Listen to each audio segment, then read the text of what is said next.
Good day guys, welcome to Hymorax Kartik YouTube channel. Ang gagawin natin ngayon ay Toyota Fortuner. Magpapalit tayo ng shock absorber sa likod, kaya tatanggalin natin ang shock absorber nito. Punta tayo sa ilalim. Okay, ito yung shock absorber sa likod. Ayan, at mayroon siyang 17 mm. At sa itaas ng shock absorber, mayroon din siyang, kung makita ninyo, ay 14 mm. Ang nandito sa ibaba niya ay 17 mm na bolt. At yung sa kabilaan nito, yung tainga ng shock, ayan, 14 mm, at sa kabilang tainga ay 14 din. Okay, ito yung shock absorber ng Toyota Fortuner 2015 model. Okay, napakadali nitong tanggalin guys, kaya tanggalin na natin ngayon. So gamit tayo ng 14 mm long extension na 1/2 at saka short extension, dugtong natin para mahaba-haba. Okay, mahaba na. Tapos itong power handle para matanggal natin.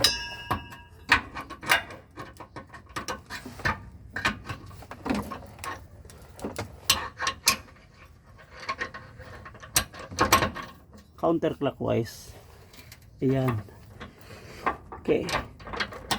Labot na. Gamit tayo ngayon ng ratchet. Ang panluwag ko ay power handle, kasi kung ratchet, kung matigas, madaling masira yung ang ratchet natin. Counterclockwise.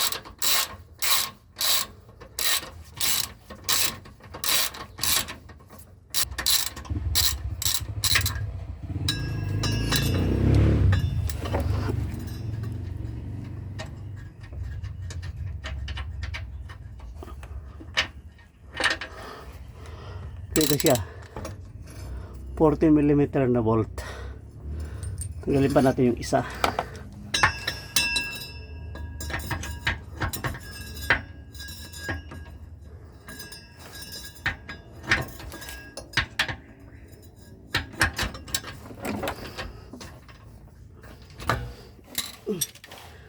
Pangluwag natin, ito yung power handle para hindi mapuwersa ang ating ratchet. Good. Palit natin tong ratchet.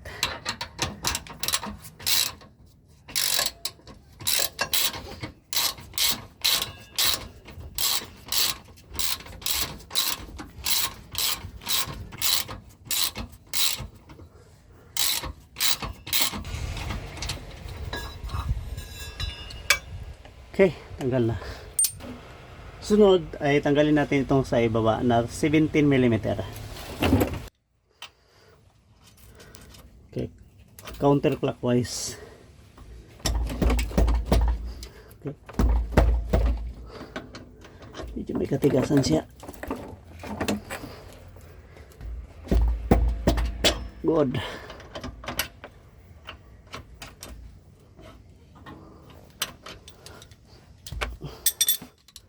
Gamit tayo ng ratchet.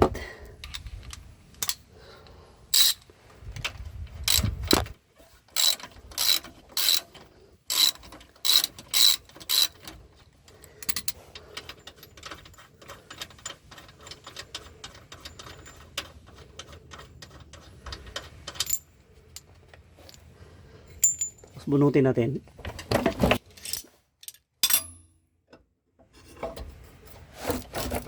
Ito, buat lang ng konti. Ayan siya. Ayan siya. Okay, ito yung shock absorber rear sa likod ng Toyota Fortuner 2015 model. Ayan, may tainga siya.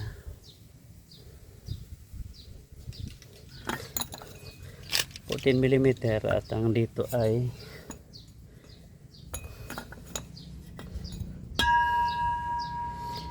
17mm. Ganoon lang kasimple ang pag tanggal ng shock absorber ng Toyota Fortuner sa likod.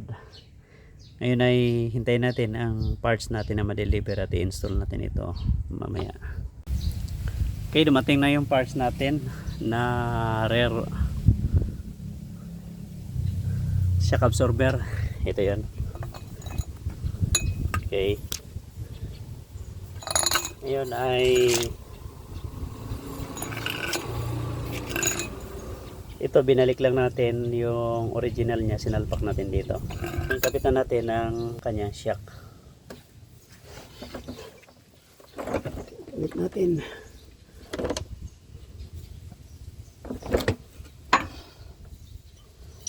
Yan.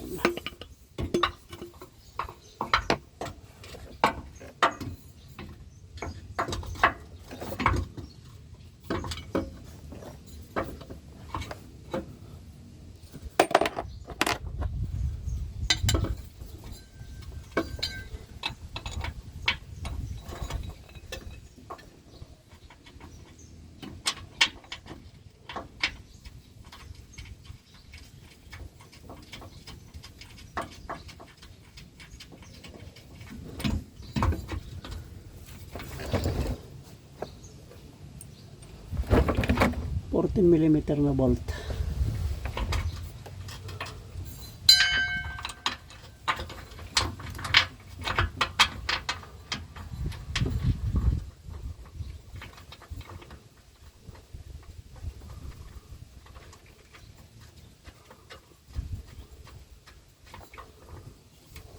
Okay.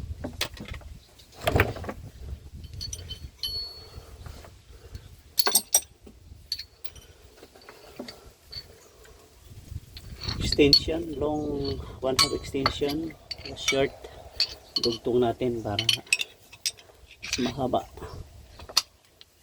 Tapos ay 14mm.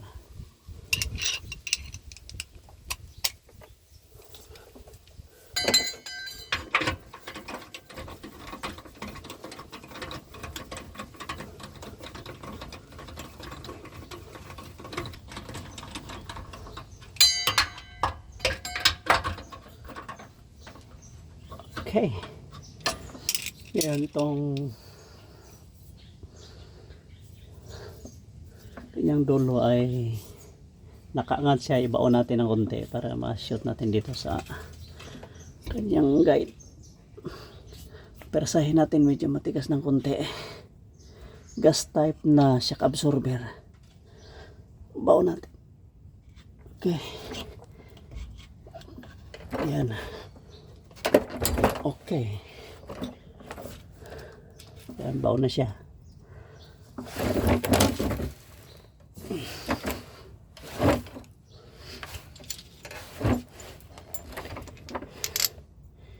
Yung kanyang spacer siya. Hindi na tayo magkabaliktad kasi may guide naman. Yan, yan sa labas.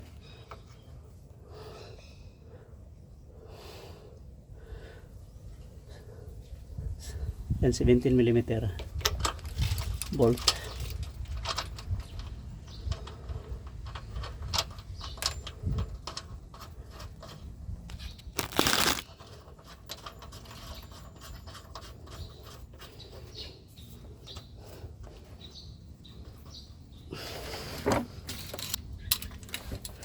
Video kita ratsit.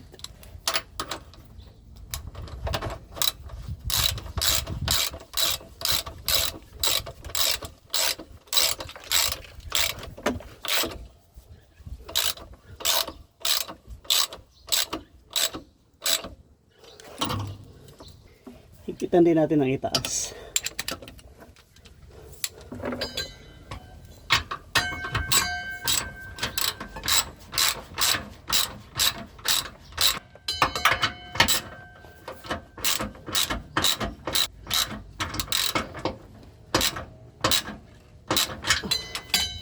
Okay. Okay, kaya natapos na natin ang pagkabit ng shock absorber. Kaya ganun kasimple ang pagtanggal at pagkabit ng shock absorber Toyota Fortuner 2015 model sa kanyang likod. Rear shock absorber. Yan, ito siya. Napakasimple niyang tanggalin at ikabit.